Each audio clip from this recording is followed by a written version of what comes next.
Fa ivadika lafim-baovao hafa isika ny renivohitry Madagasikara no andray kosa ny fivoriam-be isan-taona ny tambazotra ny antsoina hoe fanerpanina amin'ity indray mitoraka ity izay ho tanterahana ny volana septambra ho avy izao. Nisy moa ny atrikasa izay ho tanterahana tamin'ity androany ity fivoriana fanomanana indrindra n'izay hetsika izay.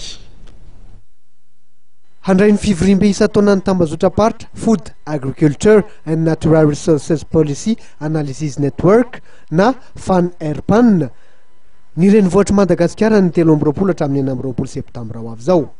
Nisy arak'izany ny fivoriana fanomanana amin'ny fiatrehana izany fivoriam-be izany io maraina io tetsy amin'ny hôtel Carlton Etsenosi. Fotoana na ahafahan'ireo firenena miisa 17 voakasika amin'ity hitetika azy ity ny Kiondo ihany koa. Zava-dehibe ho an'i Madagasikara tokoa ny an'irety fivoriam-be ity, hoy ny Andriamatoa Ravatomanga Roland, ministry ny fambolena. Dika zany fa tsy hoe amokatra fotsiny tsika mba entina ialana amin'ny iadina amin'ny ano any, fa entina manatsara ny fahasalamana misy ka ny fambolena zany dia ho atao fanohitra entina mandeha amin'ny fanjariana ara-tsakafo. Izany hoe tena zaza salama, olona salama, vahoaka salama ny tanjona. Ny fanerpanina izay tambazotra resaka teo dia mahatratra 17 zao ny firenena mpikambana ao anatiny. Tsika malagasy dia efa mpikambana feno ao anatiny io, fa noho ny crise politika teto amintsika dia tsy afaka nandroso loatra tsika amin'ny fanatanterahana ny fandraisana anjara amin'izany.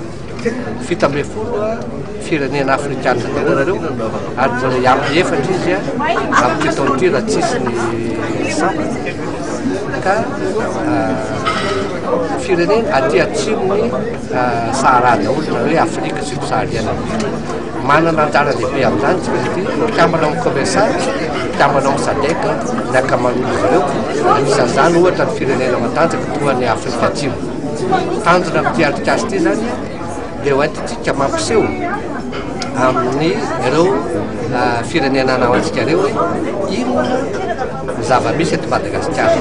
Hatray zany fahafahantsika manampy any Afrika mba hanampitsika ihany koa any Madagasikara. Sady mila fanampiana avy amin'izareo zany tsika no hitondra fanampiana ho azy ireo koa eo amin'ny lafiny fambolena sy ny lafiny fanjariana ara-sakafo. Ny fampiroboroboana ny fampandrosoana ety anivon'ny firenena afrikanina, ny fahaleovan-tena eo amin'ny lafiny fanjariana ara-sakafo, ireo ny tanjona napetraky ny FANERPAN. Aritra 5 andro ity fivoriana fanomanana izay nisokatra androany tetsy amin'ny hôtel Carlton Etsenosi ity.